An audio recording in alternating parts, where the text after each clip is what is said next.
రేవంత్ రెడ్డికి మానవత్వం లేదు. ఏ ప్రజల ఓట్లతో అయితే గెలిచి ప్రజల సమస్యలు పరిశీలిస్తా అని చెప్పిండో ప్రజల కళ్ళల్లో నీళ్లు చూస్తున్నాడు. ప్రజలకు కంటి మీద కొనుక్కు లేకుండా చేస్తున్నాడు. ప్రజల గూడును చెదరగొడుతున్నాడు. ప్రజల జీవితాల్లో మట్టి పోస్తున్నాడు. అందుకనే ఈ ముఖ్యమంత్రి మంచి కోరే ముఖ్యమంత్రి కాదు, మేం బాధపడుతుంటే ఆనందం పొందేటువంటి సాడిస్ట్ ముఖ్యమంత్రి, సైకో ముఖ్యమంత్రి. తెలంగాణ రాష్ట్రంలో అరాచకమైనటువంటి పాలన సాగుతూ ఉన్నది. తెలంగాణ రాష్ట్రంలో పిసిసి అధ్యక్షుడిగా ఉన్నప్పుడు రేవంత్ రెడ్డి గారు ఇచ్చినటువంటి ఏ ఒక్క హామీ నెరవేర్చకుండా 420 హామీలు ఇచ్చిన హామీలు నెరవేర్చకుండా అరాచకమైనటువంటి పాలన సాగిస్తున్నటువంటి రేవంత్ రెడ్డి గారికి వారు ఇచ్చినటువంటి హామీలు గుర్తు చేయాలని, ముఖ్యంగా వరంగల్ డిక్లరేషన్లో వారు ఇచ్చినటువంటి రైతాంగానికి ఇచ్చినటువంటి హామీలు మరి ఏవైతే ఉన్నాయో దాంట్లో ఏ ఒక్క హామీ నెరవేర్చకుండా రుణమాఫీ పేరు మీద కాలయాపన చేస్తూ 40,000 కోట్ల రూపాయలు అవసరం ఉంటే కేవలం 17,000 కోట్లతోటి రుణమాఫీ జరిగిందని అబద్ధాలు చెప్తున్నటువంటి రేవంత్ రెడ్డి గారు ఈ రాష్ట్రంలో రైతాంగం మొత్తం కూడా 2 లక్షల రుణమాఫీ కోసం ఎదురు చూస్తూ ఉంటే గత ప్రభుత్వంలో ₹1,00,000 రుణమాఫీకి 19,000 కోట్ల రూపాయలు ఖర్చు అయితే మీరు 17,000 కోట్లతోటి 2 లక్షల రుణమాఫీ ఏ రకంగా చేశారో ప్రజలకు సమాధానం చెప్పాల్సిన అవసరం ఉన్నది.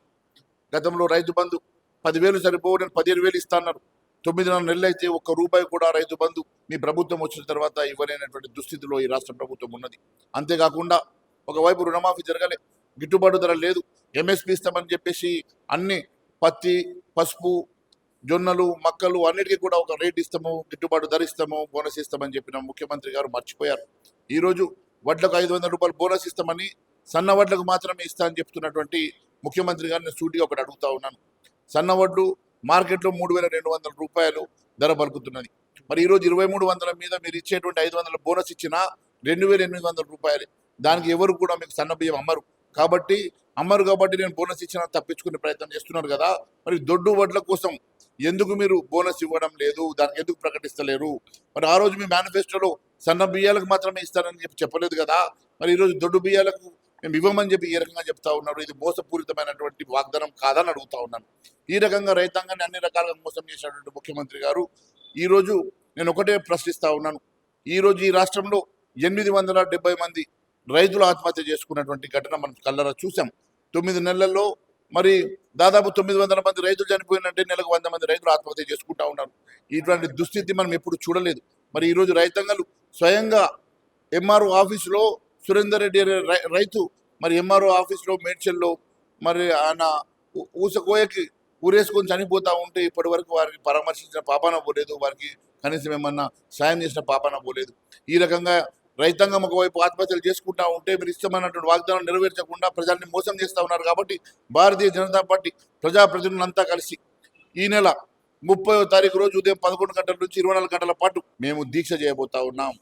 ఖచ్చితంగా వేలాది మంది రైతాంగం పక్షాన, వేలాది మంది రైతాంగాల సమక్షంలో మేము చేసేటువంటి దీక్ష ఈరోజు ఈ రాష్ట్ర ప్రభుత్వానికి కనువిప్పు కావాలా, వారికి చెంపపెట్టు కావాలా.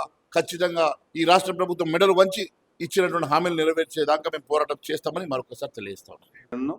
ప్రధానంగా 4 సమస్యలను లేవనెత్తనున్నాం. ప్రభుత్వం దృష్టికి తీసుకొచ్చే ప్రయత్నం కూడా చేస్తాం. డిమాండ్ల సాధన కోసం మేమందరం కూడా శక్తివంచన లేకుండా కృషి చేస్తాం. ప్రధానంగా రైతులు పెద్ద ఎత్తున ఆత్మహత్యలు చేసుకుంటున్నారు, వారి కుటుంబాలను ఆదుకోవాలి. 2, రైతు రుణమాఫీ 30% నుంచి 40% మంది రైతులకు మాత్రమే జరిగింది. మిగతా రైతులకు కూడా పూర్తి స్థాయిలో సంపూర్ణంగా 2 లక్షల రూపాయల రుణమాఫీ ప్రతి రైతుకు చేయాలనేది 2వ డిమాండ్.